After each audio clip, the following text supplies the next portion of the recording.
Adeptes de la grande toile, bonjour. Aujourd'hui, on ne va pas directement parler de cinéma, mais de gens qui, comme nous, font des vidéos qui parlent de cinéma. L'idée, c'est de vous présenter un petit éventail de vidéastes dont on apprécie tout particulièrement le travail, et qui sont peut-être passés sous votre radar. Bon, par contre, vous le savez peut-être déjà, mais dans l'équipe, les classements, les tops, c'est pas trop notre truc. Les youtubeurs dont je vais vous parler ne seront donc pas ordonnés selon notre préférence, on serait bien infoutu de les classer de toute façon, mais selon leur nombre d'abonnés, de la plus petite chaîne à la plus grande. Ne vous méprenez pas, on ne juge pas le travail d'un vidéaste à l'aune de sa popularité, et puis ce serait un peu con vu qu'on n'est pas spécialement une grosse chaîne nous-mêmes. En revanche, certains youtubeurs ont besoin de plus d'exposition que d'autres, c'est pour ça que je préfère vous en parler en premier.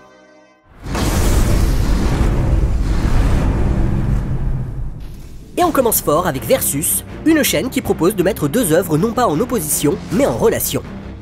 En comparant leurs similitudes, mais aussi leurs différences, l'émission Versus permet d'établir un dialogue entre deux œuvres, deux auteurs ou deux visions d'un genre. On a découvert cette chaîne il y a un an avec le tout premier épisode qui proposait une analyse comparative du mécano de la Générale et de Mad Max Fury Road. Forcément, ça nous a parlé. Mais dans Versus, il est aussi question de cinéma d'animation, de monstres mythiques ou encore de slasher et de giallo.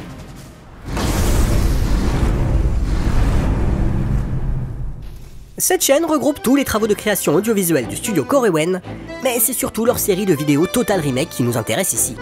Et donc dans Total Remake, il est question de remake justement. L'équipe du studio Corewen s'intéresse aux différentes adaptations cinématographiques d'une œuvre, mais aussi aux auteurs qui se la réapproprient. À mon sens, leur travail le plus impressionnant, c'est leur dossier en 4 parties consacré à la jetée de Chris Marker et à l'adaptation qu'en fera Terry Gilliam avec l'Armée des 12 singes. Alors oui, ce sont des vidéos assez longues, mais l'énorme travail de documentation vaut largement le temps que vous leur consacrerez.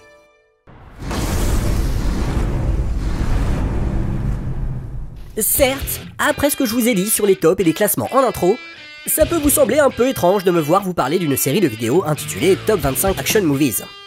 Le truc, c'est que le véritable intérêt de cette émission n'est pas de proposer un simple classement, mais de démonter les mécanismes du cinéma d'action à travers 25 films qui ont durablement marqué le genre et dont l'héritage se ressent encore aujourd'hui, comme par exemple The Blade, Le Salaire de la Peur, Predator ou Police fédérale Los Angeles.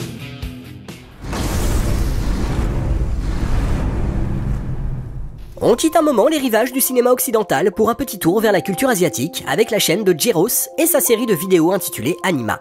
Anima est comme son nom l'indique une émission consacrée à l'animation, mais aussi à l'occasion au manga et aux jeux vidéo. L'un des points communs de tous les vidéastes que je vous présente, c'est qu'ils préfèrent analyser une œuvre plutôt que d'en faire une critique ou au pire simplement donner un avis.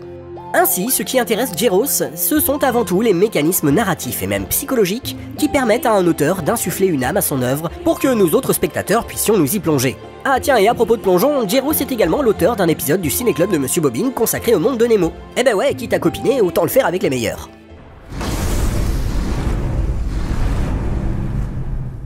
Quand Johan from Outer Space ne chronique pas des nanars particulièrement gratinés, admire celui qui porte en lui les chaînes du prochain Messie.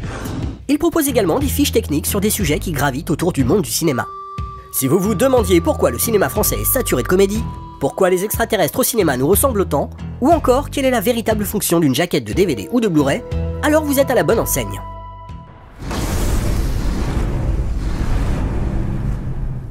Dans CGM, Gorkab retrace l'histoire de l'image de synthèse depuis ses balbutiements dans Tron jusqu'à...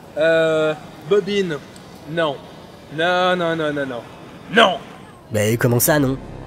Vous pensiez que Tron était le premier film avec de l'image de synthèse? Ouais. Que le morphing était apparu pour la première fois au cinéma avec Willow? Oui aussi, ouais. Que Pixar ne faisait que des courts-métrages avant Toy Story? Ah bon? Que Disney était les premiers à intégrer de la synthèse dans leurs films d'animation? Ah bon, ça aussi. Que le premier animal virtuel provenait de Jurassic Park? Ouais bon, ça va, c'est lourd là. Pauvre naïf. Bienvenue dans CGM, l'émission qui retrace pour vous les débuts de l'image de synthèse au cinéma. Et oui, de nos jours, tout le monde pense à tort qu'il suffit d'appuyer sur un bouton pour faire apparaître une armée d'aliens belliqueux dans New York. Pourtant, derrière ces images générées par ordinateur, il y a de véritables pionniers, des génies et des frappadingues qui ont écrit l'histoire des CGI au cinéma. Et le moins que l'on puisse dire, c'est que Gorkab leur rend justice, car dans CGM, ce sont ces pionniers géniaux et frappadingues qui sont à l'honneur. Certains sont même devenus les techniciens SFX parmi les plus célèbres au monde. Le boulot de documentation et de compilation de Gorkab est hallucinant, et si l'aspect technique vous effraie, sachez que chacune de ces vidéos sont accessibles même aux plus profanes. Eh mais ça fait super plaisir ce que tu fais là. Merci beaucoup. De rien ma poule.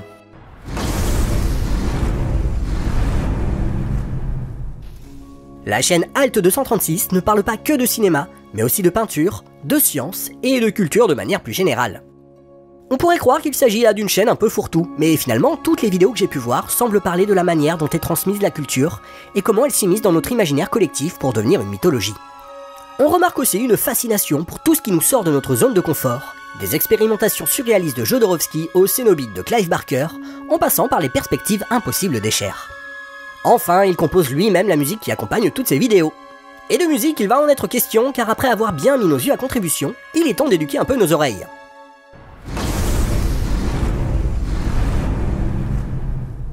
Avec son émission Partoche, Tilou s'intéresse à la manière dont les bandes originales de films racontent elles aussi une histoire. Évidemment, si comme moi vos dernières expériences avec le solfège remontent au cours de flutio du collège dispensé par cette vieille prof acariâtre dont le visage hante encore vos plus terribles cauchemars, il y a le risque d'être largué face à un jargon un peu technique.